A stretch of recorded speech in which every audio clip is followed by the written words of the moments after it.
और देखिए, प्रदूषण और धुंध का असर इतना ज्यादा पड़ रहा है कि हरियाणा के कई जिलों में प्राइमरी स्कूलों को बंद करना पड़ा है। हरियाणा के कई जिलों में 5वीं तक के स्कूल बंद कर दिए गए हैं। प्रशासन ने प्राइमरी स्कूल बंद रखने का आदेश जारी कर दिया है। जिलों के डीसी की ओर से आदेश जारी किए जा रहे हैं। स्कूल बंद रखने के आदेश किए हैं जारी। प्रदूषण और धुंध के चलते यह फैसला किया गया है। आपको बता दें कि हरियाणा के करीब 14 जिले एनसीआर के रीजन में पड़ते हैं और उसमें से 5 जिलों में प्राइमरी स्कूल बंद करने का फैसला किया गया है।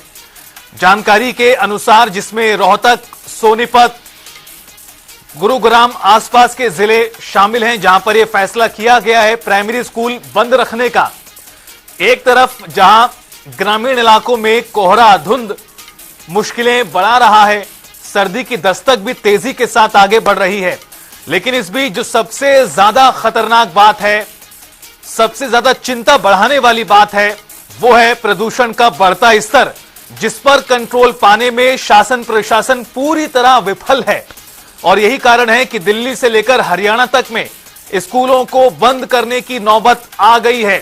ग्रैप 4 लागू हो चुका है दिल्ली एनसीआर में, ग्रेडेड रिस्पांस एक्शन प्लान, लेकिन इस प्लान का कोई असर नहीं हो रहा। और यही कारण है कि हफ्ते भर के भीतर ही ग्रैप 3 से ग्रैप 4 लागू हो चुका है। और हरियाणा की बात करें, करीब 5 जिले ऐसे हैं जहां पर प्राइमरी स्कूल बंद किए गए हैं। और अगर स्थिति ऐसी ही रही तो इस बात को भी कहने में कोई गुरेज नहीं कि आने वाले दिनों में और भी जिलों में इसी प्रकार का फैसला किया जा सकता है। क्योंकि पोल्यूशन का जो खतरनाक स्तर है वो छू चुका है। 450 से लेकर 500 एयर क्वालिटी इंडेक्स लगातार बरकरार है। और जब 500 के करीब AQI पहुंचता है तो एक ग्रैप 4 लागू होता है। और ऐसा ही यहां भी देखने के लिए मिला है। दिल्ली से लेकर हरियाणा तक स्थिति बहुत ज्यादा खराब है, पॉल्यूशन का स्तर बहुत ज्यादा खराब है। आपको बता दें कि 300 से लेकर 500 के बीच जब AQI आता है, वायु गुणवत्ता सूचकांक जब 300 से 500 के बीच घूमता है, तब एयर क्वालिटी, हवा की शुद्धता खतरनाक स्तर पर पहुंच जाती है। बहुत ज्यादा खतरनाक इस वक्त आबो हवा दिल्ली एनसीआर की बनी हुई है। यही कारण है कि जो हेल्थ एक्सपर्ट्स हैं वो कह रहे हैं कि सुबह घर से बाहर ना निकलें, बाहर निकले तो मास्क जरूर लगाएं। मास्क से लगाने से कुछ हद तक जो नुकसान है उसका स्तर कम हो जाता है, ऐसा माना जाता है। और आपको बता दें कि हरियाणा के कई जिलों में प्राइमरी स्कूल बंद करने पड़े हैं। दिल्ली में 10वीं 12वीं को छोड़कर सभी स्कूल बंद हैं। ऑफलाइन स्कूल बंद हो चुके हैं, ऑनलाइन माध्यम से पढ़ाई हो रही है। लेकिन पॉल्यूशन का असर काफी ज्यादा पड़ रहा है। और न सिर्फ उद्योगों पर इसका असर है, गाड़ियों पर इसका असर है, स्कूलों पर इसका असर है, बच्चे बुजुर्गों सब पर ही असर पड़ रहा है प्रदूषण के कहर का। और प्रदूषण का कहर इतना ज्यादा है कि 5 जिलों में प्राइमरी स्कूल बंद करने पड़ रहे हैं। प्रदूषण और धुंध के चलते यह फैसला किया गया है हरियाणा में, जहां कई जिलों में 5वीं तक के स्कूल बंद कर दिए गए हैं। प्रशासन द्वारा प्राइमरी स्कूल बंद रखने के आदेश सामने आए हैं। और हमारे साथ हमारे वरिष्ठ संवाददाता पवन सिवर लाइव जुड़ चुके हैं ज्यादा बातचीत के लिए। प्रदूषण का कहर किस तरह शहर शहर, जिला जिला देखने को मिल रहा है।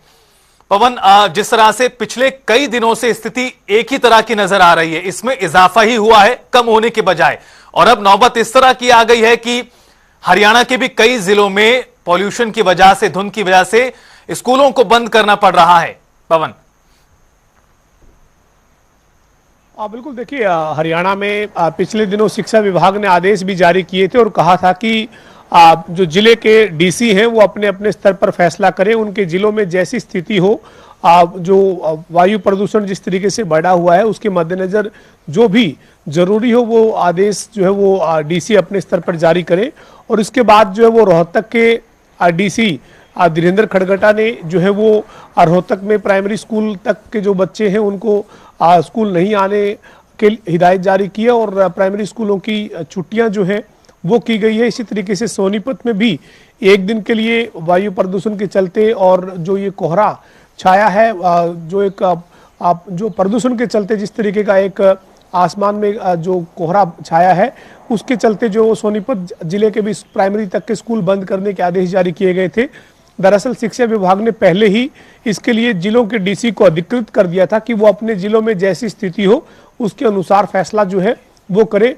तो निश्चित तौर पर काफी चिंताजनक है ये वायु प्रदूषण जो जिस तरीके से लगातार जो है वो अब बढ़ रहा है। हालांकि जो पराली की बात हो रही थी, पराली का फिलहाल कम से कम ये कह सकते हैं कि अब बहुत ज्यादा कोई धुआं नहीं रह गया, क्योंकि पराली जिन किसानों को अगर प्रबंधन के नाते अगर जो अपना निपटान पराली का नहीं कर सकते थे, उन किसानों ने अपनी जो पराली है अगर उसको जलाया भी है तो प्रशासन ने सख्ती भी बरती है। कई तरीके के जो है वो फैसले जो है वो सख्ती के लिहाज से प्रशासन ने लिए हैं, लेकिन अब कम से कम पराली उस तरह से नहीं जल रही, चूंकि लगभग अब अगली फसल की बिजाई के लिए किसान ने अपनी जमीन तैयार कर ली है।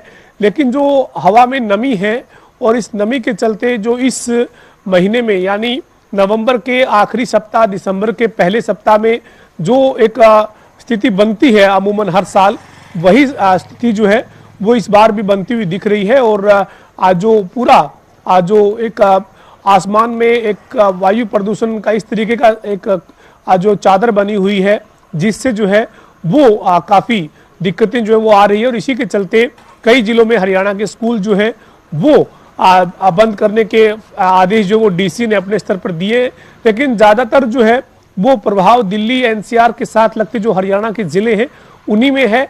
और इसी के चलते सोनीपत और रोहतक के डीसी को ये आदेश प्राइमरी तक के स्कूल बंद करने की जारी भी करने पड़े। लेकिन बहरहाल देखना यही होगा कि इस स्थिति में कब तक किस तरीके से सुधार देखने को मिलता है। बिल्कुल पवन, ठीक कहा आपने कि दिल्ली एनसीआर के रीजन में ज्यादा इसका असर साफ तौर पर नजर आ रहा है। पहले के समय में आपसे कुछ ही 2 हफ्ते पहले तक भी स्थिति इसी प्रकार से थी कि सुबह और शाम को इस तरह से पोल्यूशन का कहर ज्यादा रहता था, दोपहर में धूप निकलने के बाद स्थिति सामान्य हो रही थी। लेकिन पिछले 2 से 4 दिनों से स्थिति इस तरह की है कि चाहे सुबह हो, शाम हो, दोपहर हो, मौसम एक ही तरह का बना हुआ है, मौसम बिल्कुल भी साफ नहीं हो रहा और जो लोग बाहर निकल रहे हैं उन्हें मुश्किलें ज्यादा पेश आ रहे हैं। पवन, लेकिन सवाल इस लिहाज से भी महत्वपूर्ण, चूंकि अगर ये स्थिति बरकरार रही तो आने वाले दिनों में और भी जिलों में इस तरह के फैसले किए जा सकते हैं पाबंदियों को लेकर। बिल्कुल, देखिए दरअसल जो मौसम विभाग के वैज्ञानिक हैं उनकी अगर माने और उनसे जो बातचीत हुई है, उनका यही कहना है कि अभी जो है वो मौसम बदल रहा है पूरे तरीके से।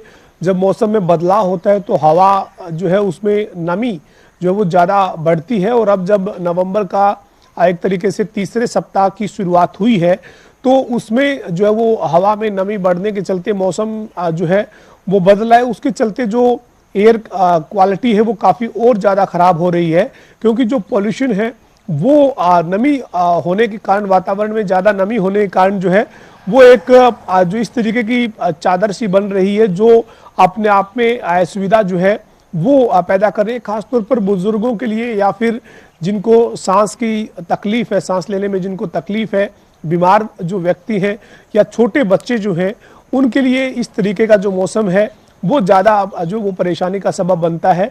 और आपने जैसा कहा, निश्चित तौर पर पिछले 2-3 दिन में दिल्ली एनसीआर के क्षेत्र में ना केवल सुबह शाम बल्कि दिन भर इसी तरीके का गुमंद जो है वो एक बनकर हवा में रहता है और इसके चलते काफ़ी दिक्कतें जो है वो पेश आ रही है। लेकिन मौसम विभाग के मुताबिक अब जैसे जैसे हवा में नमी बढ़ेगी और जब तक इसमें जो एक एयर क्वालिटी जो है वो धीरे धीरे जो है वो इसको अपनाएगी, क्योंकि मौसम पूरी तरीके से बदल रहा है। और ऐसे में जो ये एक वातावरण में जो कोहरा सा छाया हुआ है वो जो है वो लोगों के लिए दिक्कतें पेश कर रहा है। लेकिन शिक्षा विभाग ने एहतियातन प्राइमरी तक के स्कूल जो है यानी जो छोटे बच्चे हैं उनको ज़्यादा दिक्कत का सामना ना करना पड़े, वो अपने घर से बाहर ना निकलें और स्कूल में ना जाएं। इसके चलते प्राइमरी तक के स्कूल जो है वो कुछ जिलों में बंद किए हैं और दिल्ली एनसीआर हरियाणा का जो क्षेत्र है वो इससे ज़्यादा प्रभावित नजर आ रहा है।